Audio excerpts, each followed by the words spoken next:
આજે આપણે ફાંદના ફાંજિયા બનાવીશું.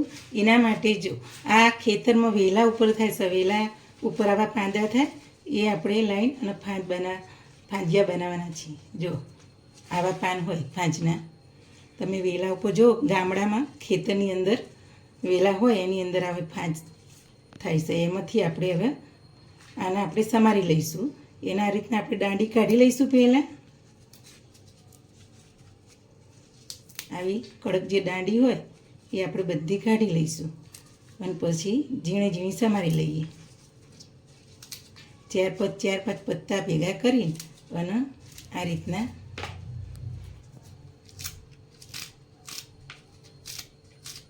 આવી સમારી લેવાની.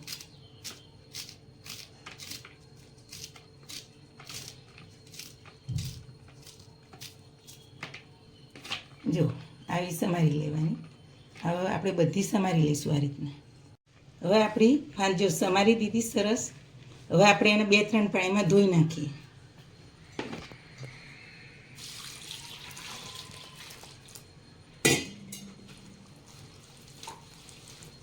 પહેલાંય તમારે પાંદા ધોઈ કાઢવા હોય તો ધોઈ કઢાય, પણ ધોયા પછી સમારતા થોડી એ લાગે વાર, એટલે આપણે સમાર્યા પછી ધોઈએ ને 2-3 વખત તો એ રીતના સારું રહે. આપણે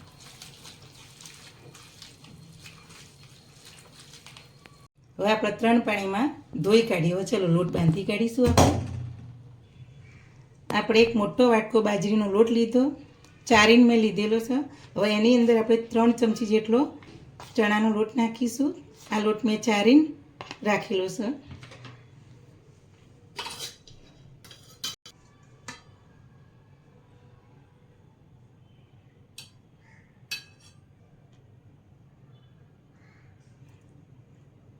મોટો 1 ચમચો આપણે તેલ નાખીશું. આદુ મરચાંની પેસ્ટ નાખીશું.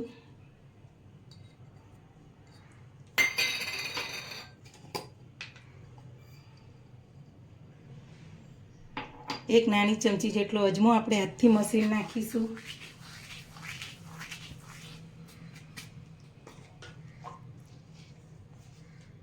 સ્વાદ અનુસાર મીઠું નાખીશું.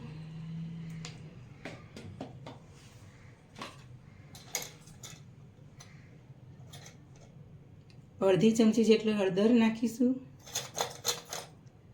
1 મોટી ચમચી લાલ મરચું નાખીશું. 1 ચમચી જેટલું ધાણા જીરું પાવડર નાખીશું.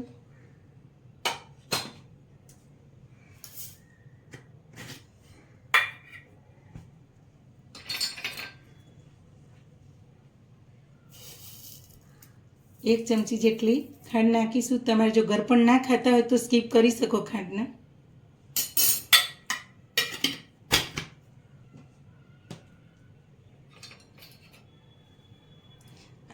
ચપટી આપણે સોડા નાખીશું ખાવાના, બહુ નથી નાખવાના.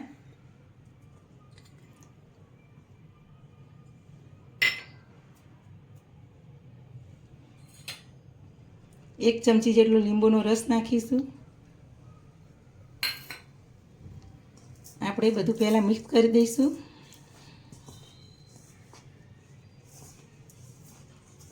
હવે આપણે સમારેલી ફાંદ નાખીશું અંદર.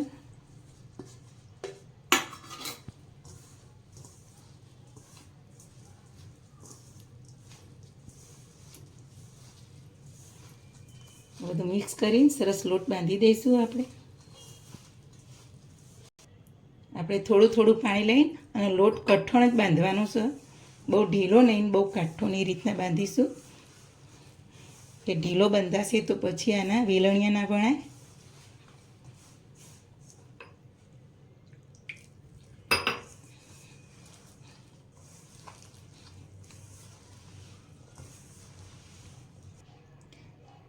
આપણો જો ફાંદિયાનો લોટ આપણો બંધાઈ ગયો, આપણે એને 5 મિનિટ રહેવા દઈશું ઢાંકી.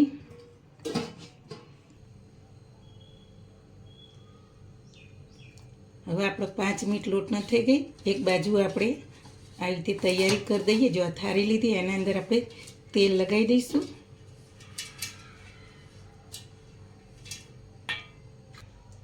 ઢોકળિયામાં આપણે પાણી લીધું છે, એની અંદર આપણે લીંબુના ફૂલ પણ નાખ્યા, મય કાળાશ ના થાય એના માટે. હવે આપણે થાળી અંદર આ રીતના ગોઠવી દઈશું.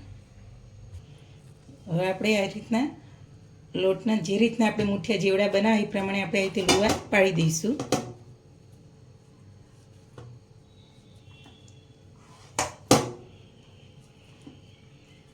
તમે હાથથી બનાવી શકો અને વણીને પણ બનાવી શકો.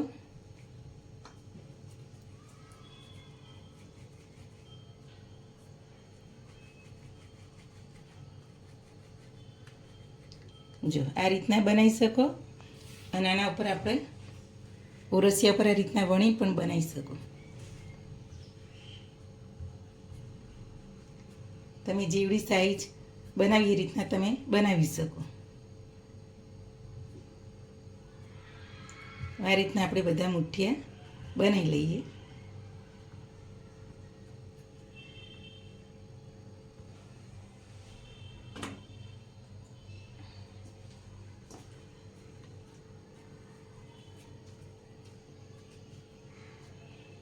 આ રીતના આપણે મુઠ્ઠીયું બનાવીએ ને એ રીતના બનાવી અને પછી આ રીતના હાથથી ફેરવવાનું એટલે સરસ તૈયાર થઈ જાય મુઠ્ઠીયું.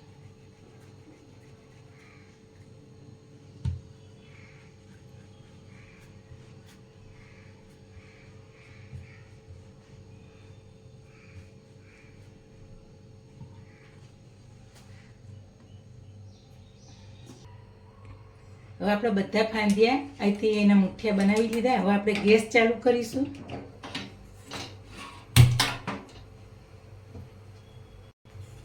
હવે ઢાંકણ ઢાંકી અને 15 મિનિટ આપણે થવા દઈશું. હવે આપણે 15 મિનિટ થઈ ગઈ. કુકરનું ઢાંકણું ખોલીને જોઈ લઈએ.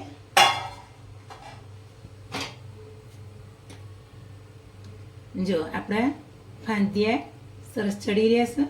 હવે ગેસ આપણે બંધ કરી દઈશું અને 5-10 મિનિટ આપણે ઠંડા થવા દઈશું. હવે આપણા મુઠિયા જો ઠંડા થઈ ગયા, હવે એને આપણે કટ કરી લઈશું ચપ્પાની મદદથી.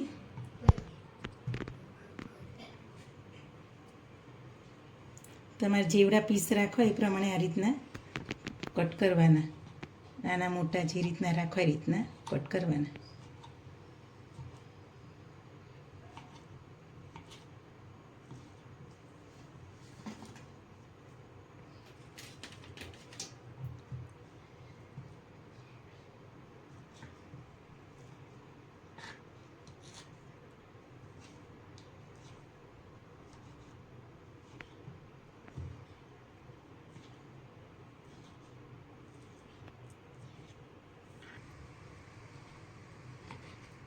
હવે આપણે જો બધા આ રીતના કટ કરી લીધા.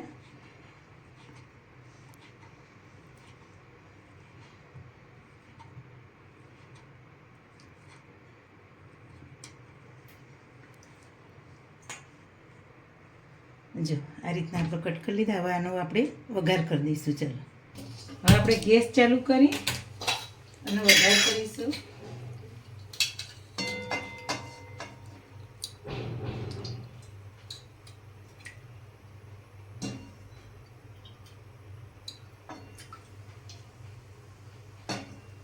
આપણે મોટા 2 ચમચા તેલ લીધું. હવે આપણે તેલ આવી ગયું. 1 ચમચી જેવી રાઈ નાખીશું.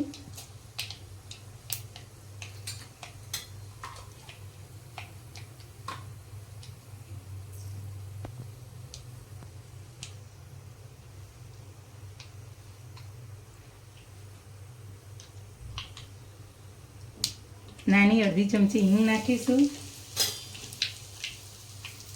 તલ નાખીશું 2 ચમચી જેટલા. 1 લીલું મરચું નાખીશું કટ કરેલું. મીઠા લીમડાના પાન.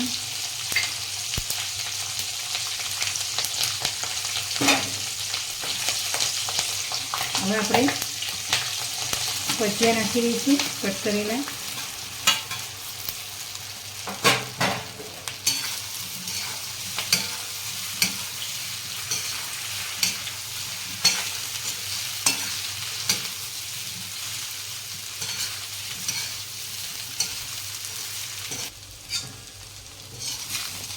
જો આપણે ફાંદિયા તૈયાર થઈ ગયા. હવે આપણે ગેસ બંધ કરી દઈશું. ઉપરથી આપણે 1 લીંબુનો રસ નાખીશું. જો તમારે ગળપણ જોઈતું હોય તો આવા ટાઈમે આપણે ખાંડ નાખી શકીએ.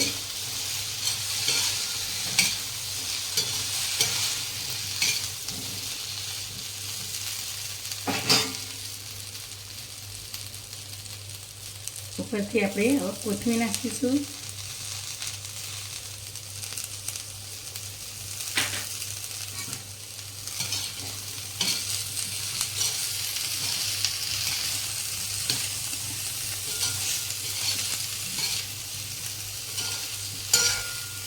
હવે આપણા ફાંદિયા તૈયાર થઈ ગયા.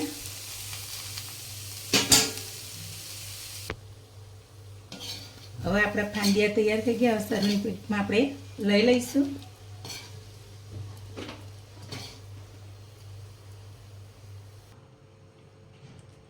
હવે આપણા ફોજના ફાંદિયા તૈયાર થઈ ગયા. આવી મારી નવી વાનગી જોવા માટે મારી ચેનલને શેર કરજો, લાઈક કરજો, સબસ્ક્રાઈબ કરજો.